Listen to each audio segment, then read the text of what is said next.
Good afternoon mga kapatid. Welcome to my channel, Joy TV. Ngayon ay November 15, 2023. So ang result natin sa sweat dress ngayong hapon, alas 2 sa hapon is 416.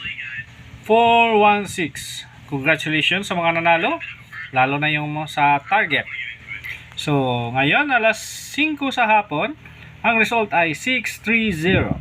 630. So congratulations sa mga sa inyo, sa inyong lahat, sa mga nanalo.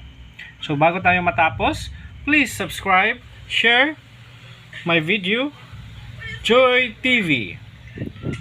So ayan, mamaya may update na naman tayo sa alas 9 sa gabi. So thank you for watching guys. Thank you.